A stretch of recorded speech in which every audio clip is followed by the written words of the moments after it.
안녕하십니까. 김필수 자동차 연구소의 김필수입니다. 오늘 주제는요, 지난번 한번 말씀드린 적이 있는 전동 킥보드 문제 2탄이라고 보시면 좋을 것 같아요.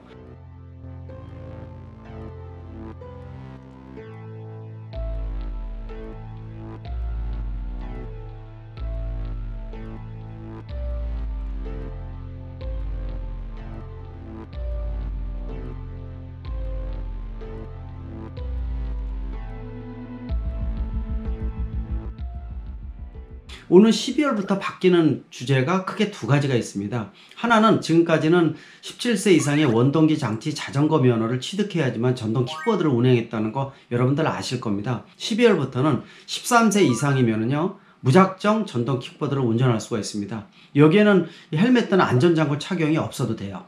상당히 좀 개선된다 이렇게 생각할지 모르겠는데요. 굉장히 큰 문제가 발생할 가능성이 높습니다. 전동 킥보드 자체의 안전성이 워낙 떨어지다 보니까 이 일반적으로 헬멧이라든지 안전장구 착용에 대한 중요성이 굉장히 강조가 돼야 되는데, 이런 부분을 완전히 무시하고 13세 이상 아이들부터 무작정 탈 수 있게끔 만들어놨다 이렇게 보고 있거든요. 이 부분이 도리어 이 12월부터 활성화되면서 문제의 소지가 상당히 클 가능성이 높다고 볼 수가 있습니다. 두 번째 크게 바뀌는 거는요, 전동 킥보드가 지금까지는 차도만 운행을 했었는데 이제는 자전거 전용 도로에 들어갈 수 있게끔 바뀌는 게 12월이라고 보시면 될 것 같아요. 대한민국에서 자전거 전용 도로는 일반 선을 그어놓고요, 한쪽은 보도로 사용을 하고 한쪽은 자전거 전용 도로 사용하는 것이 보편화되어 있다고 볼 수가 있거든요. 그래서 일반 자전거 같은 경우에는 뭐 좀 위험한 지역은 20km 미만으로 달려라 이렇게 이제 신호 표지도 되어 있고요, 빠른 경우에는 25, 30km를 달리는 게 자전거라고 볼 수가 있어요.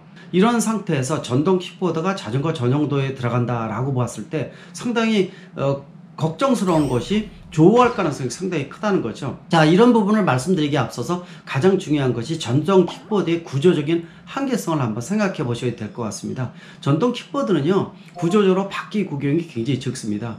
바퀴 구경이 적은 상태에서 속도가 빨라지게 되면요, 바퀴 회전수가 늘어나고요, 이 사람하고 또 일반 차량하고 충돌이 있지 않고 턱에 의해서도 치명적인 이 손상을 입을 가능성이 상당히 높은 게 전동 킥보드의 한계성이라고 볼 수가 있어요. 따라서 전동 킥보드는요, 지금 전 세계적으로 약 시속 25km 정도를 규제를 두고 있는데요, 지금 퍼스널 모빌리티의 특성으로 보게 되면 굳이 25km까지 놓을 필요가 없습니다. 너무 위험합니다. 또 한 가지 구조적인 단점 중에 한 가지가 좌우로 트는 것이 굉장히 용이합니다. 좌우로 꺾었을 때요, 회전 각도가 굉장히 큽니다. 이러한 회전 각도 크고 또 바퀴 구경이 적은 상태의 구조적인 한계를 가진 전동 킥보드가 자전거 전용 도로에 들어갔을 때 이 좌우로 꺾게 되면은요, 일반 자전거하고 조우될 가능성이 상당히 크기 때문에 부상의 정도도 굉장히 커지지 않을까라는 우려가 있다는 거죠. 자전거 전용 도로에 들어갈 수 있게끔 허용하는 부분들은 전향적인 부분은 있지만은 실제로 나오는 부작용에 대한 것들은 상당히 고민을 해야 되지 않나 이렇게 좀 보고 있거든요. 문제점은요, 제가 오늘 이 시간을 통해서 가장 많이 강조하고 싶은 내용은요, 실질적으로 전동 킥보드가 이용하는 실용 행태에 대한 부분들은 전혀 고려치 않은 법규가 만들어지고 있다는 겁니다. 실제로 해결된 게 아무것도 없다는 것이죠. 다시 말하면요, 여러분들 아마 주변에서 보시게 되면은 전동 킥보드 다 어디로 다니고 있습니까? 보드 위에 올라와 있죠? 또 헬멧 착용은 당연히 안 하고 안전규정에 대한 아예 준수 자체가 없습니다. 또 어느 경우에는 뭐 애인이라든지 뭐 친구라든지 해서 두 명이 같이 하나의 킥보드에 올라타고 가는 모습도 있거든요. 이거를 어떻게 규제할 것인지에 대한 얘기는 전혀 언급이 없다는 게 문제점이라고 볼 수가 있습니다. 아마 주변에서 전동 킥보드를 운행을 하다가 단속했다 이런 사례는 한 건도 여러분들 들어본 적이 없을 겁니다.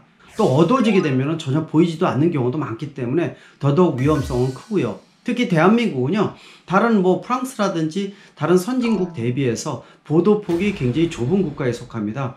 이렇게 좁은 보도 위에서 여러분들 알다시피 자전거 다니죠? 오토바이도 올라오고 다니죠? 여기 상황에서 전동 킥보드까지 다니다 보니까 접촉사가 늘어날 수밖에 없습니다.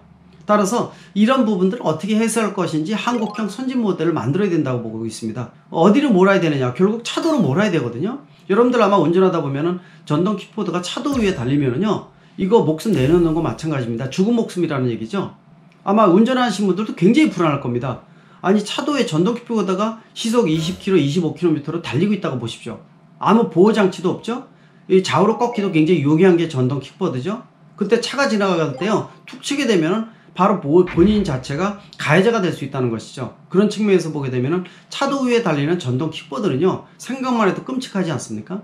결국은 보도 위에 올라와야 됩니다. 근데 보도 위에 올랐을 때 보행자가 위협을 받죠. 아예 그렇다면요, 전향적인 생각을 갖는 것이 좋습니다. 전동 킥보드가 보행자와 접촉사고가 생기게 되면은 보행자 보호가 우선이라는 규정을 생각하면 훨씬 더 좋지 않을까도 생각을 합니다. 또 문제가 되는 게 보험이라고 볼 수가 있거든요. 지금 현재 전동 킥보드에 대한 보험 없지 않습니까? 전혀 없습니다. 그러다 보니까 최근에 금융위원회에서 전동 킥보드가 혹시라도 접촉사고가 생기게 되면 우선적으로 이 자차 보험, 자동차 보험을 적용하게끔 얘기가 지금 나오고 있죠. 자동차 보험을 적용하는 것은 하나의 방법이 될 수도 있지만 자동차 보험을 올릴 수 있는 요인으로 작용한다는 거, 핑계거리가 된다고 볼 수가 있어요. 또 수거 방법도 문제입니다.